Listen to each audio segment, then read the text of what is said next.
사도신경으로 신앙 고백합니다. 나는 전능하신 아버지 하나님 천지의 창조주를 믿습니다.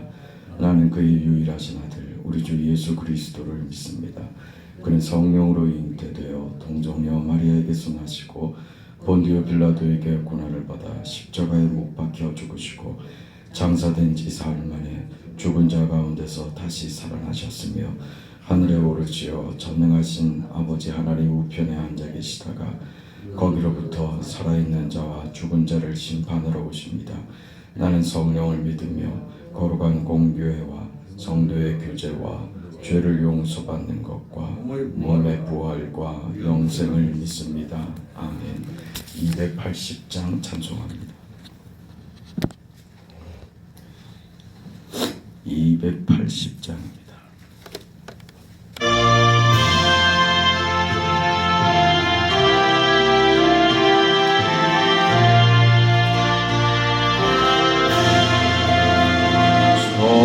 전부여 의지없어서 손 들고 옵니다. 주 나를 외면하시면 나 어디 가리까. 내 죄를 씻기 위하여 피 흘려주시니 보태게 하는 마음으로 주 앞에 옵니다. 전부터 계신 주께서 영죽을 죄인을 모열로 구해 주시니 그 사랑 한없네. 내 죄를 씻기 위하여 피 흘려주시니 보태게 하는 마음 앞에 옵니다. 나 예수 의지함으로 큰 권능 받아서 주님께 구한 모든 것 늘 얻겠습니다. 내 죄를 씻기 위하여 주시니 보태게 하는 마음으로 주 앞에 옵니다.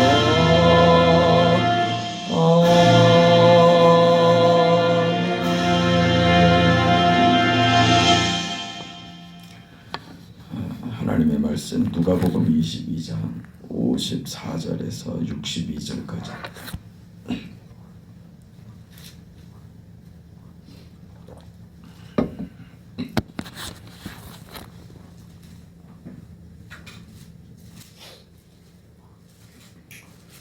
누가복음 22장 54절에서 62절까지 말씀 우리 함께 읽습니다. 예수를 잡아 끌고 대제사장의 집으로 들어갈새 베드로가 멀찍이 따라가니라. 사람들이 뜰 가운데 불을 피우고 함께 앉았는지라.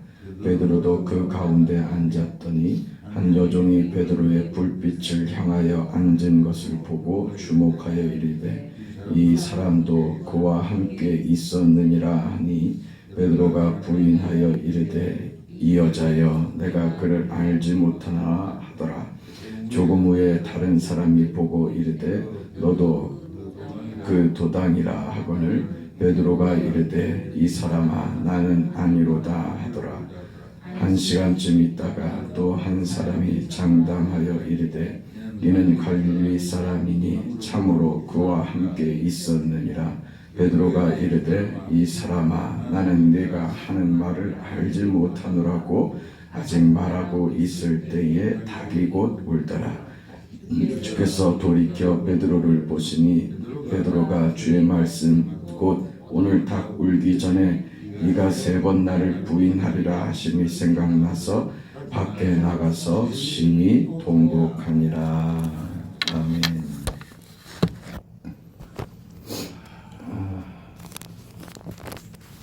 예수님이 이제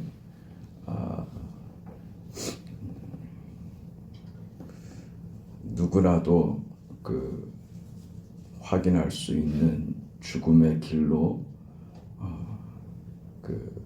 가게 되시고, 베드로는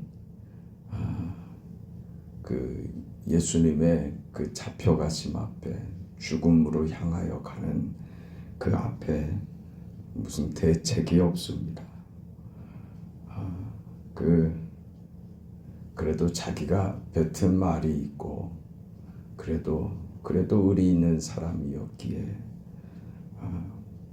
예수님이 잡혀가시는 그 뒤를 몰래 조용히 따라갑니다. 그 사람들이 이 베드로를 알아보자 결국은 예수님을 3번 부인하죠. 그 대책이 없어서 자기가 말은 뱉었는데 그 마음은 있지만 육신이 약하여, 그러니까 우리가 흔히 아는 핑계죠. 그 사실인데 또 어떡합니까?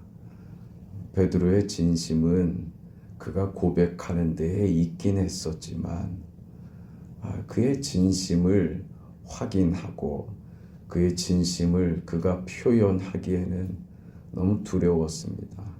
주님의 이 죽음에 동참할 용기는 없었습니다. 그래서 결국 예수님이 예언하신 대로 그날 닭 울기 전에 3번 주님을 부인하는 그런 결과를 보여주고 만 것이죠. 3번 주님을 부인했다. 여기서 무슨 의미를 찾고자 할 생각은 없습니다. 그런데 그 베드로가 3번 예수님을 부인하고 나서 그 61절을 가보면 이런 베드로가 3번째 예수님을 부인하자 닭이 곧 울고 그때 61절입니다. 주께서 돌이켜 베드로를 보시니 그랬단 말이에요. 그 모멸과 멸시의 자리에 죽음으로 향하는 그 길에 그 곁에 어떤 제자도 남아있지 않은 홀로 모든 모욕과 그 아픔과 그 고통을 홀로 담당하시고 계신 그 예수님께서 베드로를 돌이켜 보셨다. 주께서 응시하신 것이죠. 주께서 돌이켜 보셨다. 그때 베드로는 주님의 말씀이 생각이 났습니다.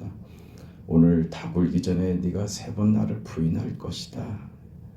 그래서 베드로는 밖에 나가서 심히 통곡합니다.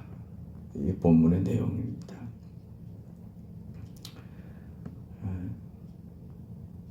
우리 지금 성경을 보고 있는 대로 예수님께서는 베드로가 부인할 줄을 아셨습니다. 베드로는 예수님의 이 말씀 앞에도 장담했죠. 다 주를 버릴지라도 나는 주와 함께 옥에 가야 되면 옥에도 가고 그 죽어야 한다고 하면 죽겠습니다. 이렇게 그 베드로가 자신했지만 시몬아 네가 오늘 닭 울기 전에 3번 나를 부인하리라 한 그대로 돼버리고 말았습니다. 이 사실대로 돼버렸는데 왜 주님께서 주님을 배반한 3번이나 주님을 부인한 베드로를 왜 돌아보셨을까 말이죠. 그 일을 알고 계셨는데 그 일을 벌어지지 않게 하시면 더 좋을 텐데 그 일을 예수를 3번 부인한 베드로의 이 경험은 차라리 안 했으면 더 좋았을 텐데 왜 아셨으면서 베드로의 부인이 일어나게 놔두시고 그리고 또 돌이켜 베드로를 보는 것은 또 어떤 의미인가? 다만 예수님께서 베드로가 자신을 3번 부인할 것을 아셨다. 다만 그런 의미일까요? 하나님은 우리를 다 아신다. 그게 하고자 하는 모든 말일까? 그겁니다. 오늘 이 부분을 좀 생각을 해보려고 하는 것입니다. 이 본문이 나오기까지 계속되는 연결되는 이야기는 이렇게 됩니다. 우리 22장을 보고 있는데 22장 24절에 가면 이 잡히시던 밤에 예수님께서 제자들과 함께 저녁 식사 시간을 하시죠. 이때 너희 중에 하나가 나를 팔 것이다. 지금 나와 함께 떡그릇에 손을 넣는 자다. 가룟 유다로 밝혀지죠. 유다는 그 자리에서 뛰쳐나가고 도망가고 말죠. 그리고 그 뒤에 군병들을 이끌고 와서 예수님을 잡으러 오죠. 그러는 와중에 저들에게 어떤 다툼이 있었는데 그 다툼의 내용은 뭐였냐면 서로 중에 누가 크냐 하는 것이었습니다. 예수님은 지금 죽음을 눈앞에 두고 계시는데 저들은 지금 예루살렘에서 일어나는 이 소동들 호산나 다윗의 자손이여 하는데 취해 있습니다. 그래서 예수의 메시아 되심이 확실하다. 그렇다면 지금 저들이 생각하는 대로 예수께서 예루살렘에서 메시아 되심을 확인시키실 것이다. 그렇다면 그의 나라가 임하실 때 그럼 우리 중에 누가 더 윗자리를 차지해야 되는가? 이 싸움을 하고 있는 것이죠. 하나님의 나라에 대해서 지금 제자들은 전혀 이해가 다르고 있는다는 것이죠. 그러니까 우리가 하나님을 제대로 이해하지 못하면 엉뚱한 짓을 한다니까요. 그래놓고 그게 자기 진심이라고 얼마나 거기에 또 열심을 부리는지 몰라요. 열심보다 중요하고 앞서는 것은 이해예요. 하나님을 바르게 알고 있는가, 바르게 믿고 있는가 하는 것이 앞서야 되는 거예요.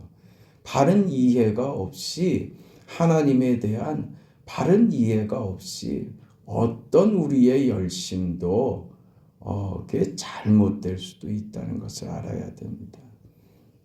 하나님은 우리의 열심을 요구하시기 이전에 하나님을 알기를 요구하신다는 사실을 기억해야 됩니다.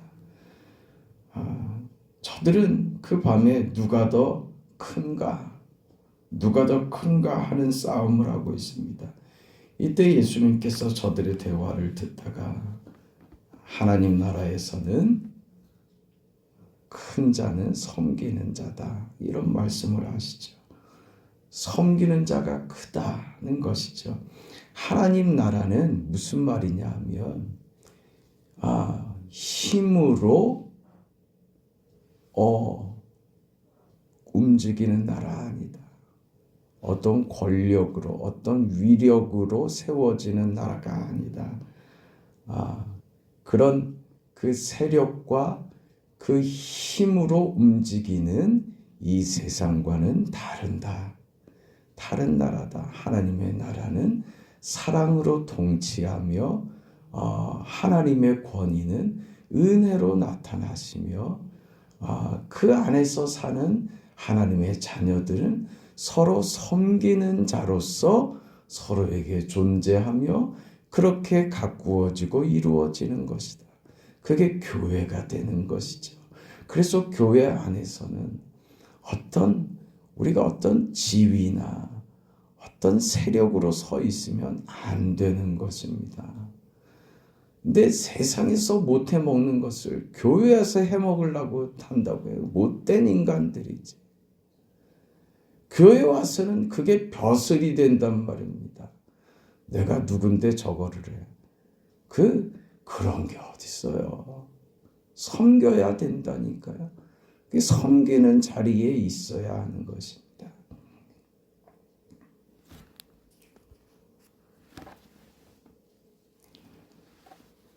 근데 예수님께서 섬기는 자가 큰 자다라고 하시면서 28절로 가시면 이런 얘기하세요. 너희는 나의 모든 시험 중에 항상 나와 함께했다. 내 아버지께서 나라를 내게 맡기신 것 같이 나도 너희에게 이제 맡기겠다. 이런 말씀을 하세요. 나의 시험에 너희가 항상 함께했다. 이 말이 무슨 말일까 말입니다. 작은 자,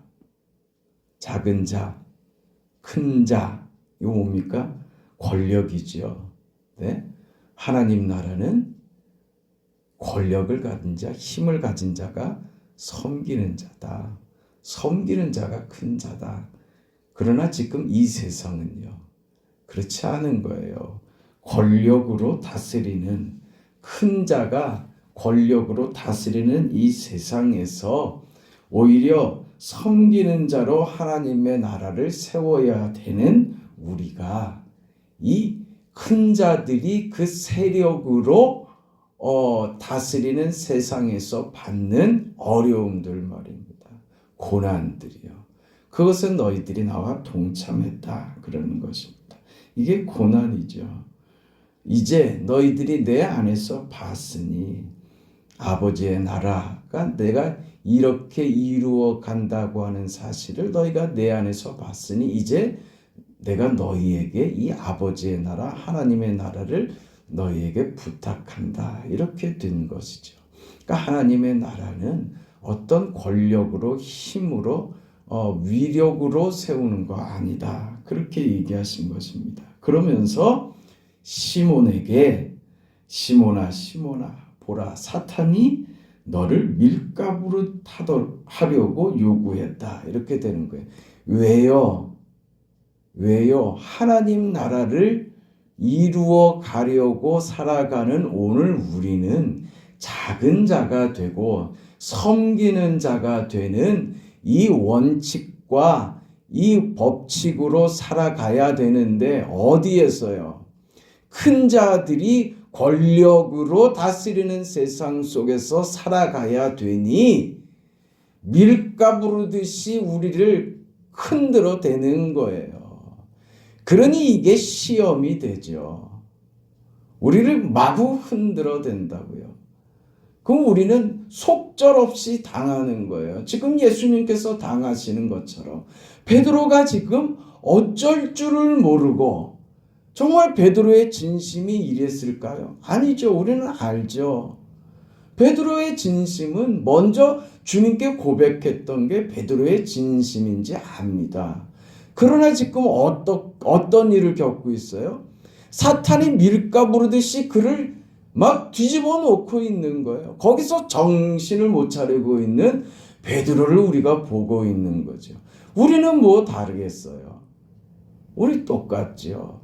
우리도 이런 권력이 세상의 힘이 다스리는 이 세상 속에서 힘이 아닌 사랑으로 섬기는 것으로 그렇게 부름받은 은혜로 부름받은 우리는 이 세상 속에서 숱한 시험과 숱한 어려움에 직면하도록 그렇게 홀로 바람 앞에 놓여져 있는 것 같이 그런 인생 앞에 서 있는 것입니다. 그게 지금 베드로의 사정인 거예요. 그래서 예수님께서 그렇게 지금 얘기를 이미 다 해주셨죠. 하나님의 나라를 세우고 하나님의 뜻을 이루는 것은 참 어려운 일이고 우리 인생을 거쳐서 우리 인생 전 인생을 통해서 만들어 가야 하는 일들입니다. 기간을 정해서 요 기간에 무슨 이벤트 하듯이 그렇게 하는 거 아닙니다. 그러니 힘들죠. 그게 어렵습니다. 또 어려운 거는요. 베드로가 지금 밀가 부르듯 하는 것처럼 소원은 있지만 나의 진심은 가지고 있지만 소원대로 되지 않는 현실이죠. 나의 약함이죠. 이게 우리를 참 괴롭힌단 말입니다. 우리는 힘이 없는 거예요. 참 힘이 없는 거예요. 그걸 우리는 살면서 계속 부딪히고 깨닫습니다. 그렇지 않아요? 그렇죠. 다짐하고 결심하는데도 또 그러고 있어. 마치 지금 예수님께서 네가 오늘 다 굴기 전에 3번 나를 부인할 것이라고 하는 이 기가 막힌 말씀을 받은 베드로가 또 그 기가 막힌 짓을 하더라 하는 그 현실을 오늘 우리 현실에서 늘 직면하고 있지 않느냐 그 말이죠. 그렇지 않습니까? 그런 내 자신 때문에 이게 절망스럽고 왜 이게 안 됐느냐. 도대체 이게 무엇인가. 이젠 주님이 말씀하지 않으셔도 나도 나를 알겠어. 내가 내일쯤 되면 무슨 후회를 할지 늘 그 후회를 하고 있으니까 또 이번에도 못 고치고 또 후회할 거야. 또 후회할 거야 하는 것을 나 자신도 누구보다 먼저 알고 있어요. 잘해야지 하는 마음은 있는데 소원은 있는데 안 되는 거죠. 그게 마음대로 잘 안 돼요. 그런데 우리가 지금 베드로의 경우처럼 주께서 돌이켜 베드로를 바라보셨단 말이에요. 그래서 베드로로 하여금 예수님의 말씀이 깨달아지게 하고 그래서 나가서 통곡하며 우는 이 결과를 만들어내셨다는 것이죠. 여러분 우리가 기억해야 될 것이 뭐냐면 32절에도 예수님이 그러셨죠. 그러나 내가 너를 위하여 내 믿음이 떨어지지 않기를 기도했다. 너는 돌이킨 후에 내 형제를 굳게 하라 그러시죠. 그러니까 3번 부인으로 너 끝나지 않는다라는 것을 확인시키는 거예요. 그게 무슨 이야기입니까? 무슨 이야기예요? 왜 예수님께서 베드로의 부인을 아셨고 그래서 베드로가 부인할 것을 미리 예언해 주셨죠. 그리고 왜 내버려 두시고 부인한 후에 베드로를 왜 쳐다보셔서 베드로로 하여금 통곡하는 그 자리로 가게 하셨느냐. 왜 이 과정을 없애버리실 수는 없었는가 말이에요. 이게 우리는 궁금한 거 아닙니까? 하나님께 우리는 구원을 받고 은혜를 받은 자들입니다. 하나님의 은혜와 구원이라는 것은 우리가 우리의 모든 죄악과 실패 가운데서 우리를 회복시키셨다는 거예요. 그것이 무슨 의미냐면요. 용서하셨다는 거 아닙니까? 그럼 그 용서는 다만 다시 한번 어떤 기회를 주는 차원이 아닌 거예요. 그 용서는 새로운 인생으로 또 살아갈 수 있도록 우리 인생을 바꾸어 버리시는 거예요. 그것은요, 이전 것이 다 사라져 버리고 이전 것은 이제 소용없는 것이 되어서 이전의 어떤 잘못이나 실수나 실패들을 이제 이런 것들은 쓰레기장에 버려버리고 너 이제는 완벽한 새로운 인생이 돼서 이제 완벽하게 성령 안에 새로 살아라. 그런 자원이 아니에요. 이리로 가면 우리가 어느 지점에 빠지냐 하면 너 기억 못하는 네 죄, 회개하지 않은 그 죄 때문에 네가 이런 거야. 이 말에 속수무책으로 당해요. 하나님은 우리 죄를 일일이 낱낱이 그걸 하나하나 그 낚싯바늘로 꿰듯이 꿰고 가지고 있다가 뭘 뭐 무슨 일이 있을 때마다 그걸 잡아당기는 분 아니란 말이에요. 우리가 새로운 인생이 됐다는 것은요, 그 죄와 그 죄가 나를 지배하는 인생에서 그리스도로 살아가는 인생으로 완전히 구별됐다는 거예요.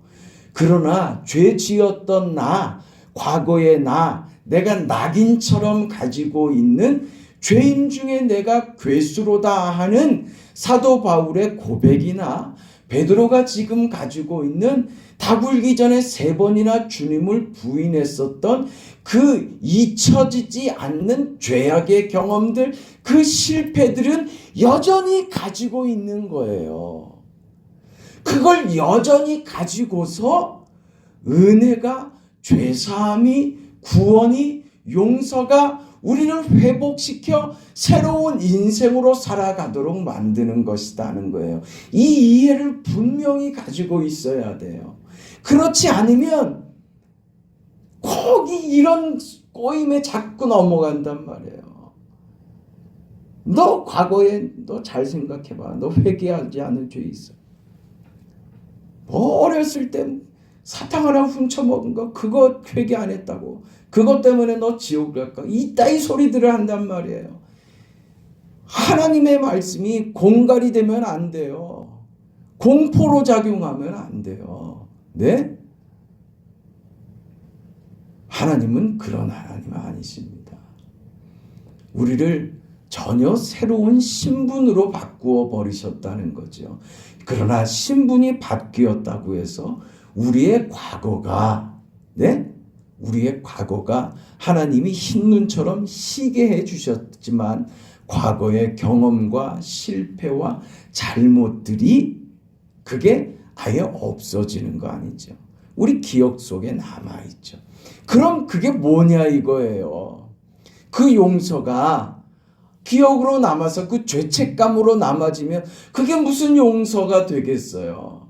그 죄책감으로 여전히 남아있다면 그게 아니란 말입니다. 용서는 뭐냐 하면 그런 우리 인생이 예수의 십자가의 죽음과 같이 십자가에서 죽는 거예요.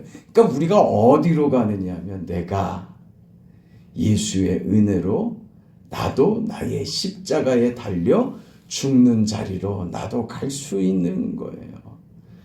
그 자리에서 우리는 주께서 죽으심으로 이루신 그것을 나도 경험하게 된다고요.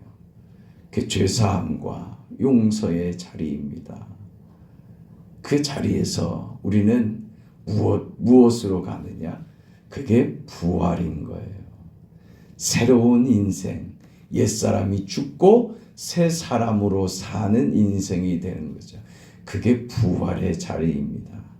그래서 과거의 나, 실패했고 죄지었던 끔찍했던 경험, 차마 하지 말아야 할지까지 했던 그 나의 경험이나 그 내가 없어져 버린 것이 아니라 그것이 어떻게 된다고요? 그것이 십자가에 죽고 그것이 부활로 살아나는 거예요. 그게 뭐예요?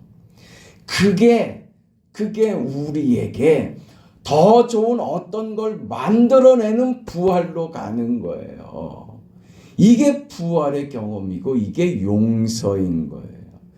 베드로의 3번의 부인이 그로 하여금 하나님에 대한 이해, 용서가 무엇인지 자신의 3번의 경험이 용서가 무엇인지 그 심장 깊숙한 곳에 새겨지게 만든 게 된 거예요.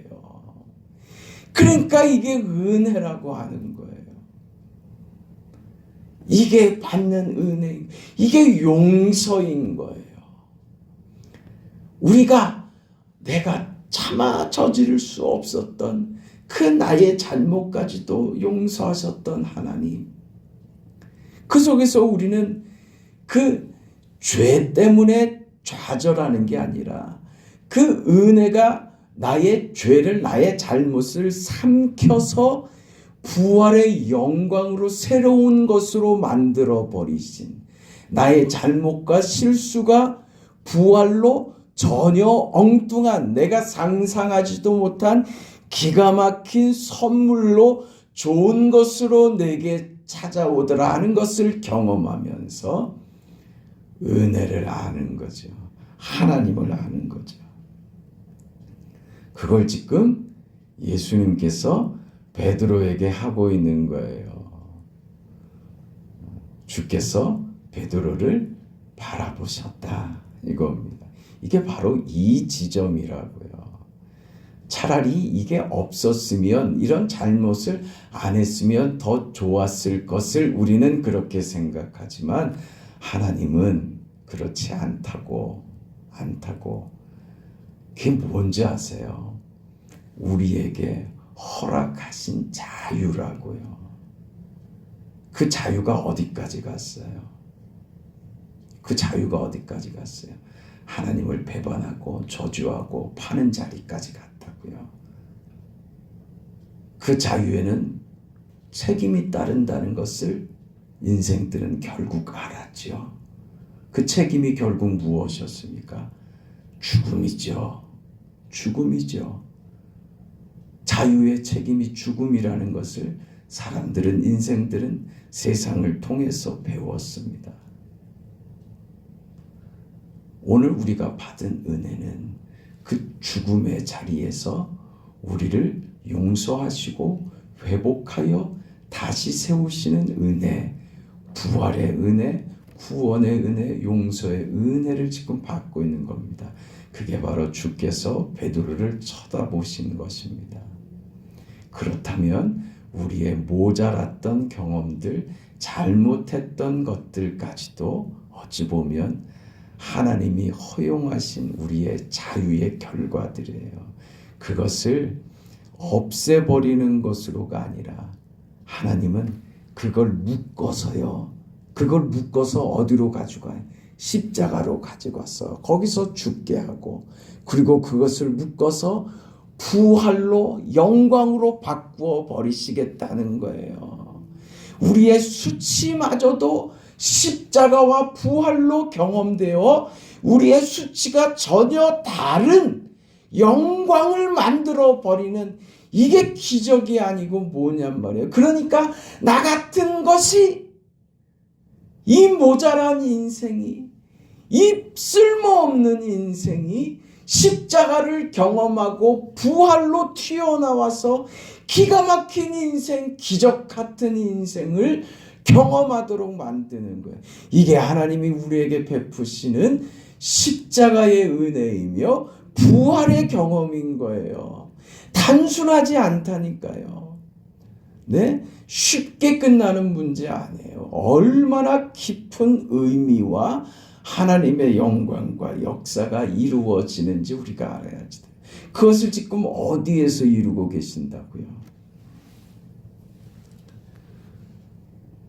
주님을 부인하여 주님을 배신하는 베드로, 죽을 죄를 짓는 이 베드로를 죽음의 자리로 끌려가시는 예수님께서 돌아보고 계십니다. 나는 죽으려고 가고 있지만 너는 죽음으로 끝나지 않는다. 내가 너를 위하여 기도하여 너를 일으켜 내 형제를 굳게 하리라고 한 나의 약속은 실패되지 않는다. 이대로 끝나지 않는다. 여전히 유효하다. 그것은 어떻게 해야 가능합니까? 주님이 죽으시면 안 되는 거예요. 주님이 죽어버리면 이건 안 되는 거예요. 베드로 역시 죽고 마는 것이죠. 그래서 주님의 부활이 그 의미를 담는 것입니다.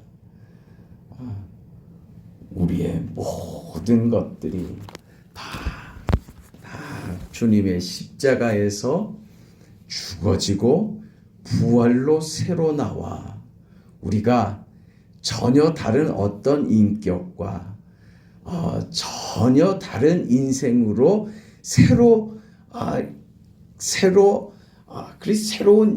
그 별개의 사람이 되는 것이 아니라 우리 인생을 변하여 회복시켜 하나님이 창조하실 때 우리에게 의도하셨던 하나님의 자녀로서의 새로운 신분과 새로운 삶, 이제 하나님의 지배와 통치와 그 언약과 그 축복을 담는 자로서 살아가는 삶이 허락된 인생이다.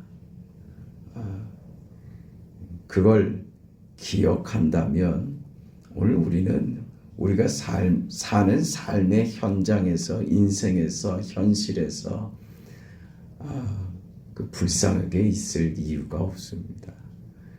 우리의 그 받은 그 은혜를 생각하고 하나님께서 우리를 어떤 인생으로 기대하시는지를 생각하시면서 오늘 하루도 복되게 그 하나님의 기쁨이 되며 그 인생이 받은 놀랍고 대단한 그런 삶을 오늘 하루도 하나님 힘 주셔서 이렇게 살아냈습니다 하는 그런 우리의 한날이 되기를 소원합니다. 거룩하시고 자비하신 아버지 하나님, 하나님의 은혜와 사랑을 감사드립니다. 주께서 우리에게 주신 그 구원과 용서와 회복과 십자가의 죽음과 그 부활이 어떤 의미를 가지는지 다 굴기 전에 3번이나 부인한 그 베드로에게 있어서 그 처절한 그 실패가 주께서 그를 돌아보시고 그를 다시 용서하시고 회복하심으로써 그것이 어떤 결과를 낳게 되는지 우리에게 있는 그 어떤 것도 하나님께서 합력하여 선을 이루신다는 이 기가 막힌 인생을 받았다는 것이 무엇인지 이해할 수 있도록 하나님 도와주시옵소서. 우리의 잘못과 연약과 모자람과 많은 부족에도 불구하고 하나님께서 우리 인생을 영광스럽게 복되게 하시겠다고 하는 하나님의 그 의지와 그 선포와 하나님의 그 계획 앞에서 우리는 그저 아멘 감사합니다. 주님 내 인생 주님의 것이오니 마음껏 사용하셔서 주님의 영광의 도구로 쓰여지는 그런 거룩한 인생, 위대한 인생을 경험하도록 하나님 도와주세요. 이 기도만이 우리의 기도가 되오니 자비하신 주님 오늘 하루도 이 인생을 살아낼 수 있도록 하나님 도와주시옵소서. 사랑하는 성도들 어디 있든지 무엇을 하든지 주께서 도와주시고 오늘 하루도 하나님께서 은혜 주시고 믿음 주셔서 믿음으로 세상을 이기고 하나님께서 원하시는 기쁨의 삶, 거룩한 삶을 살아갈 수 있도록 도와주시옵소서. 새벽의 간구에 하나님 응답하여 주옵소서. 우리 서로를 위해서 가족들을 위해서 이 한 주간 기도합니다. 이 한 주간의 기도로 끝나지 아니하고 계속해서 우리 가족들을 위해서 자녀들을 위해서 기도하기를 원합니다. 자비하신 아버지 우리 자녀들을 기억하여 주시고 아버지 저들에게 믿음을 주시고 은혜를 주셔서 하나님으로 사는 인생들 되게 하시고 세상의 권력 앞에 떠는 자들이 아니라 하나님 앞에 두렵고 떨림으로 서게 하시고 믿음으로 당당히 서서 세상을 향하여 호령하며 세상 앞에 담대히 서는 믿음의 자녀들 다 되도록 축복하여 주시옵소서. 예수님의 이름으로 축복하며 기도합니다. 아멘. 하늘에 계신 우리 아버지여 이름이 거룩히 여김을 받으시오며 나라가 임하시오며 뜻이 하늘에서 이루어진 것 같이 땅에서도 이루어지이다. 오늘 우리에게 일용할 양식을 주시옵고 우리가 우리에게 죄 지은 자를 사하여 준 것 같이 우리 죄를 사하여 주시옵고 우리를 시험에 들게 하지 마시옵고 다만 악에서 구하시옵소서. 나라와 권세와 영광이 아버지께 영원히 있사옵나이다.